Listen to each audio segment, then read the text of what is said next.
आदाब, हाय, हेलो, नमस्ते। मैं ज़फ़र खान आपके शो में इसमें इस्तेमाल करता हूँ टॉक शो। टॉक शो में हम आपको ऐसी पर्सनैलिटीज़, ऐसे शख्सियत से मुलाकात करवाते हैं जो एक अपना मुकाम हासिल कर चुके हैं या मुकाम हासिल करना चाहते हैं या एक अच्छे सफ़र में पहुँचकर वो बहुत ही मेहनत से अपने काम को हासिल कर चुके हैं, अपनी मंज़िल पा चुके हैं।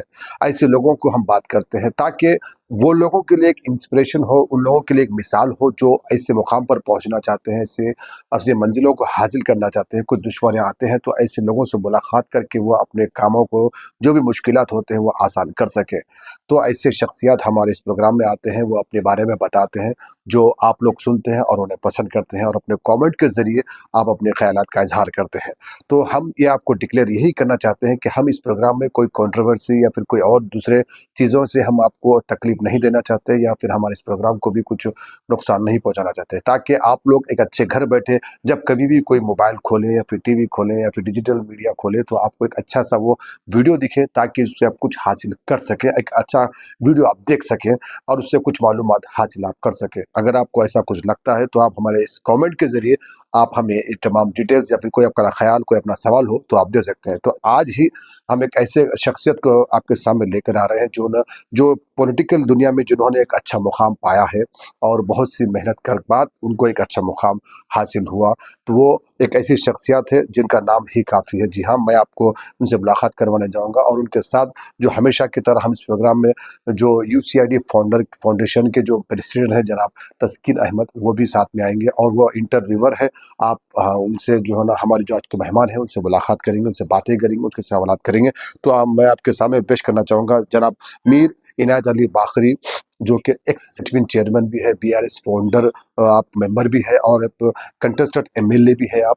तो इन्होंने काफ़ी मेहनत के बाद एक मुकाम हासिल किया है। तो इनसे आज हम मुलाकात करेंगे, बातें करेंगे और उनके बारे में जानेंगे कि आज वो हमारे इस मुलाकात में वो आपके लिए क्या मालूमात लेकर आए हैं, उनसे हम मुलाकात करते हैं। तो इन दोनों शख्सियतों को मैं आपके सामने मुलाकात कराना चाहूँगा, शानदार आपकी मुस्कुराहट और तालियों के बीच में।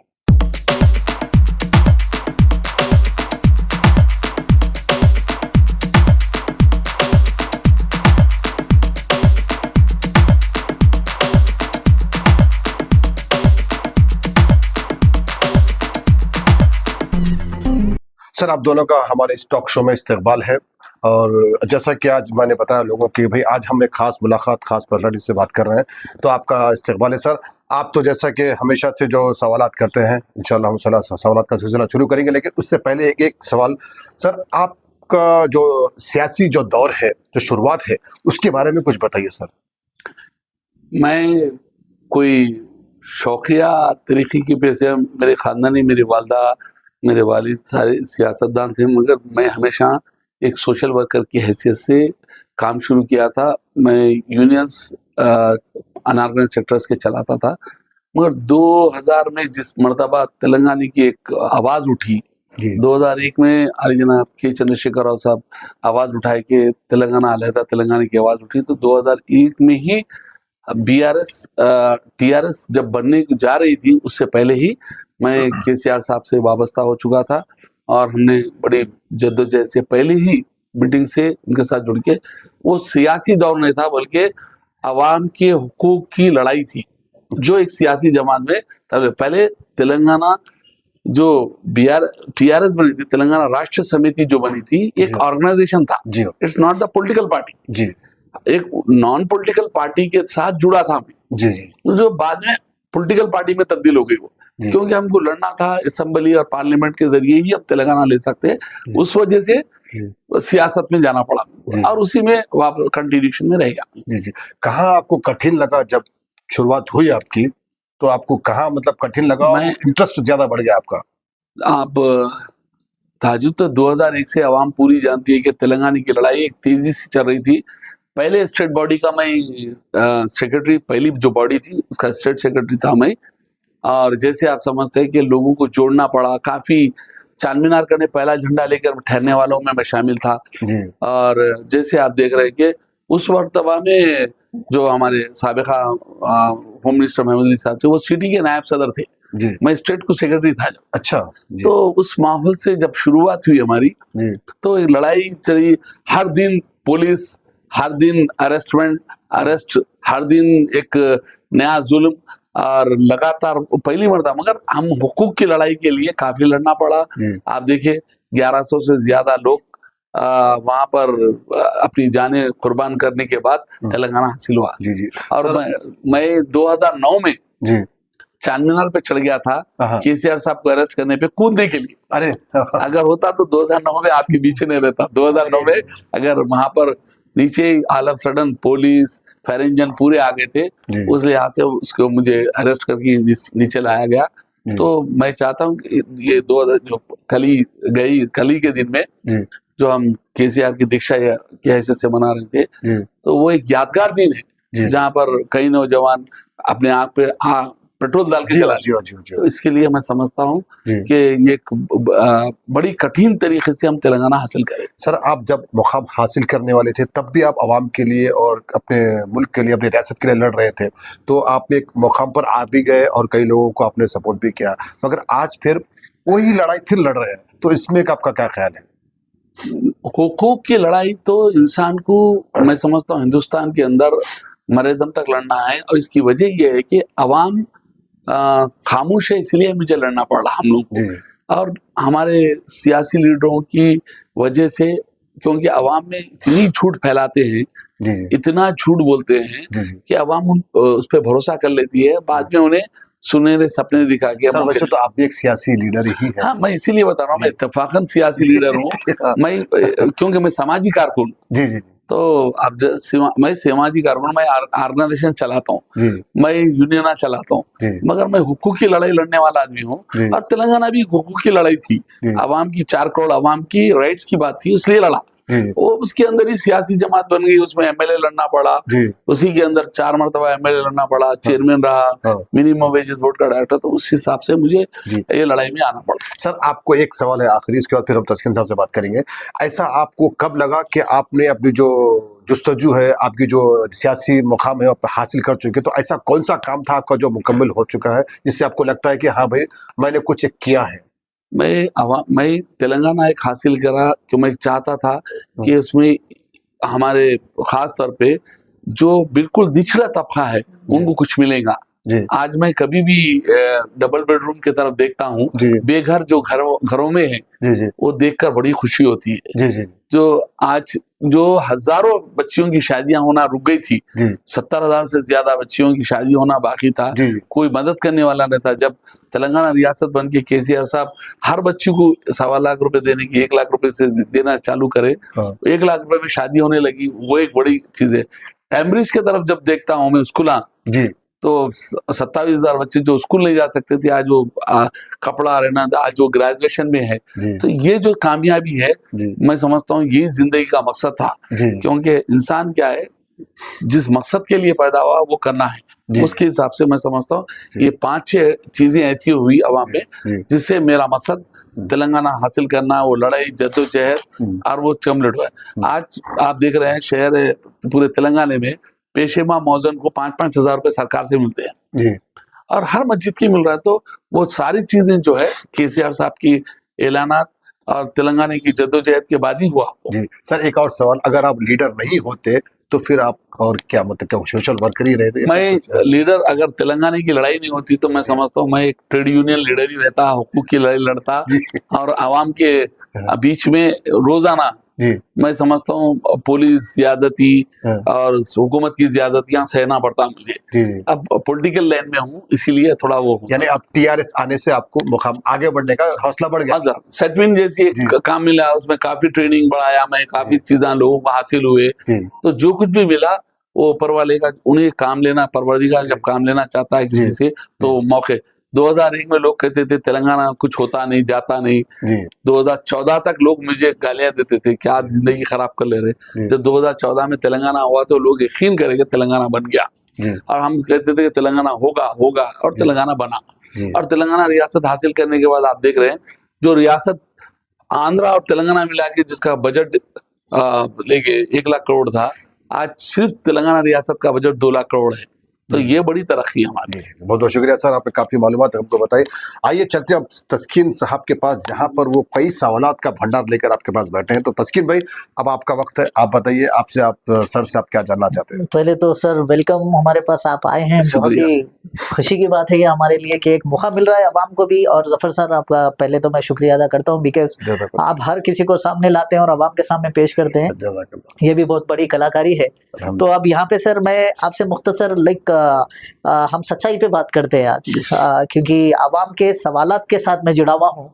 ऐसा नहीं है कि मैं, वैसे तो कई लोग जानते हैं मैं आपके साथ भी जुड़ा हुआ हूँ, यानी हर प्रोग्राम में दिखते हैं आप, मेरे साथ दिखते हैं, तो वो तो हकीकत है। लेकिन मैं अवाम के जितने सवालात है, क्योंकि जब मैं वायरल करना स्टार्ट किया, मैं आपका यानी मेरी मार्केटिंग टीम को बोल के मार्केट में जितना भी वायरल हुआ आपके फोटोज, जो पोस्टकास्ट आज है हमारे जफर साहब की तरफ से, तो काफ़ी लोग सवालात इतने कठिन कठिन पूछे कि मैं जब पढ़ रहा था मैसेजेस वो लोग के, तो मैं खुद शौक हो रहा था कि ये पूछना चाहिए कि नहीं चाहिए। लेकिन मैं ज़रूरी समझ रहा हूँ, क्योंकि अवाम के सवालात है, हमेशा उनको क्लैरिटी चाहिए, क्योंकि पॉडकास्ट इसीलिए रखते हैं कि अवाम की खिदमत के लिए, उनको एक मैसेज जाने के लिए, क्योंकि वो अवाम आके बैठ नहीं सकती यहाँ पे।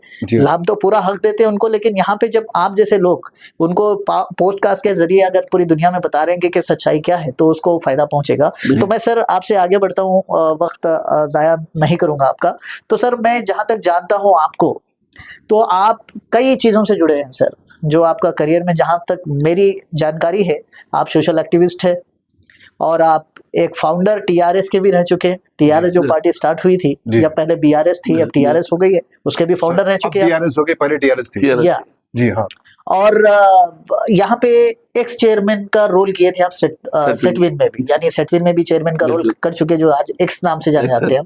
और उसी के साथ आप नेशनल हॉकर फेडरेशन के भी हैं, जो आप चेयरमैन या वर्किंग प्रेसिडेंट, एंड लेबर्स के जितने भी ऑल इंडिया लेवल में है जो एसोसिएशन, जो आंध्रा तेलंगाना के, उसके भी हेड है आप।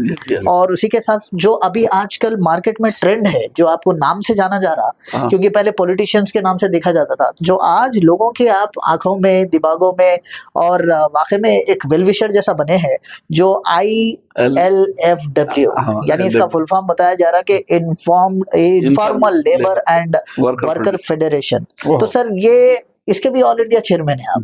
तो माशाल्लाह सर, इतने सारे जो मैं देख रहा था कि मल्टीपल टैलेंट है, जो आप कहीं ना कहीं जुड़े हैं, और इसमें सारी आपकी हिस्ट्री जैसा मैंने देखा हूँ, तो इसमें पता ये चल रहा है कि आप सोशल एक्टिव से बहुत चाहते हैं, बहुत प्यार है आपको।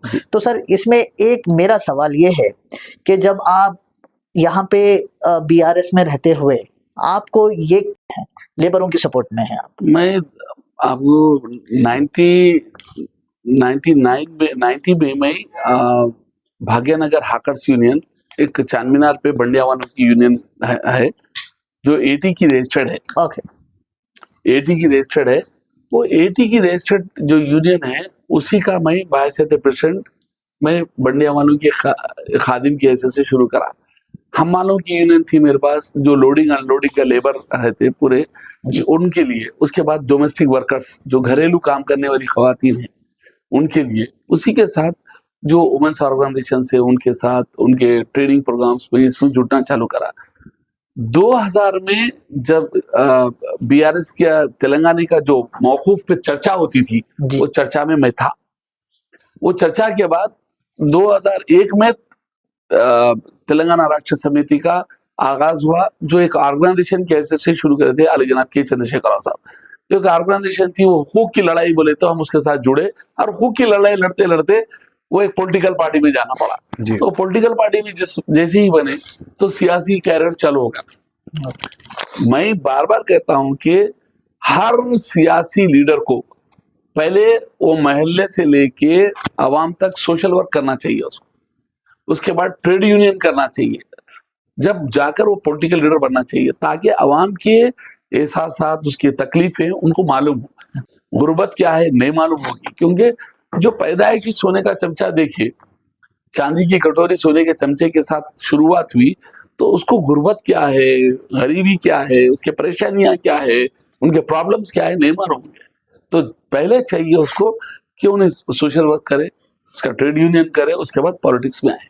आज पैसे वाले पैसा डाल के इलेक्शन में लड़ रहे, बैठ के असेंबली और पार्लियामेंट में चले जा रहे, मिनिस्टर भी बन जा रहे, तो उनसे आज देश बर्बाद हो रहा।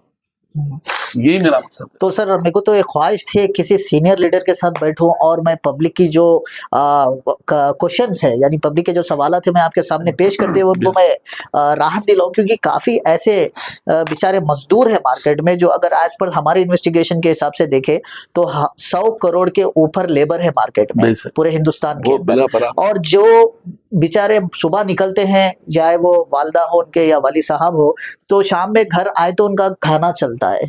कई ऐसे घर हैं जो 100 करोड़ के ऊपर जो आबादी है हिंदुस्तान के अंदर यानी वर्कर्स है जो लेबर्स, उनका घर उनके वाली साहब आए तक नहीं चलता, उनको खुद पता नहीं चलता कि उनके घर में आज क्या पकेगा। तो ये बंदों की तरफ से पॉलिटिशियन यानी सियासत जीतते हैं यानी हुकूमत चलती है ये लोगों की तरफ से। तो सर इनको आज जो मार्केट में है तो ये लेबरों को जब नहीं जीतते, जब कैंपेनिंग करते हैं तो आप खटके मारते हैं, जाके बात करते हैं, इनको गले भी लगाते हैं और उनके साथ बैठ भी जाते हैं। तो सर ये कब तक सही है ये भी बताइए आज, क्योंकि मैं जानना चाहता हूँ आप लोग इतने बात करते हैं कि लोगों को बता देते हैं कि भाई हम आपके लिए हैं, बिल्कुल है, कहाँ तक के कैंपेनिंग तक है या फिर आज भी वो लोग के साथ खड़े हैं, क्योंकि 100 करोड़ के ऊपर जो लेबर्स है आज उनके घर में खाना नहीं है। तो आपका क्या कहना है इस बात को लेके सर? एक शायर का शेर था, मैं उससे शुरू करूंगा। दुख तो होता है लीडर को बड़ी आराम के साथ, दुख तो होता है लीडर को बड़ी आराम के साथ, और कौम का गम भी खाता है डिनर के साथ। तो इस तरह से आज जो लीडर्स है वो लोग बेशक आप जैसा बताया 100 करोड़ से ज्यादा आवाम जो खते गुर्बत के नीचे जिंदगी गुजार रही है, जो इंतहाई उनकी हलिया ये है कि बात को 2 मरतबा, बात को 1 मरतबा, बात को 3 मरतबा का खाना मिल रहा है, और बड़ी कशमकश जिसमें मैं आप वो देखेंगे lorry driver, taxi driver, auto driver और हमाल, loading unloading labour, construction labour, unorganised, ये पूरे अनऑर्गेनाइज है। इनको सहूलत कोई चीज की नहीं है। हुकूमत 5 किलो चावल दे के एहसान कर दे रही जी, और तो सही है, उनके लिए कुछ काम कर लिए तो बड़ा अपने आप को वो भाई। ये हर सीएम या पीएम या मिनिस्टर या एमएलए या एमपी, आपको मालूम होना चाहिए एक एमएलए सरकारी सतह पे कम से कम 6 लाख रुपए सरकार के खर्चा होते हैं उस पे। एक एमपी पे 13 लाख तक सालाना खर्चा होते हैं, महीना 13 लाख रुपए और 6 लाख रुपए लेकर ये लोग अवाम की क्या खिदमत कर रहे हैं, पहले अवाम को जानना चाहिए। आप वोट नहीं दे रहे, 6 लाख रुपए का चेक दे रहे महीने का, आप वोट नहीं दे रहे, 13 लाख रुपए का चेक दे रहे एमपी को। एक मंत्री को तो वो सहूलतें हैं जो एक आम आदमी सोच भी नहीं सकता। गाड़ी, घर, टेलीफोन, अच्छा बुरा सब कुछ सरकार का रहता। वो सरकार का लेने के बाद ये अवाम वो अवाम के बारे में सोचते नहीं, वो अपना एंजॉयमेंट, क्योंकि जैसे ही कोई मंत्री बनता है, एमपी बनता है, पैसे वाले उनको कैप्चर कर लेते हैं। कॉन्ट्रैक्टर्स कैप्चर कर लेंगे, बिल्डर्स कैप्चर कर लेंगे, कंपनियां चलाने वाले कैप्चर करेंगे, उनके वर्क उनका आदमी हो जाता हो। इलेक्शन जीतने से पहले उन्हें अवाम के पैर पड़ के हाथ जोड़ के वोट दियो, खाला वोट दियो, अम्मा वोट दियो, पप्पू वोट दियो, भाई वोट दियो, चिच्चा वोट दियो, सर पे हाथ रखो, ये सारे बात इलेक्शन तक। इलेक्शन के बाद ये सारे लोगों को लात और पैसे वालों के साथ। तो मैं यहाँ थोड़ा सा रुकता हूँ सर, जो मैं अपने आंखों से देखता हूँ ये, क्योंकि मैं भी अल्हम्दुलिल्लाह काफी कंट्री ट्रैवल किया, अल्हम्दुलिल्लाह सभी जानते हैं। तो मैं एक दिल में हमेशा मेरे मैं भी यहाँ पर रोकना चाहूंगा। एक छोटा सा ब्रेक लेंगे, ब्रेक के बाद में इंशाल्लाह हम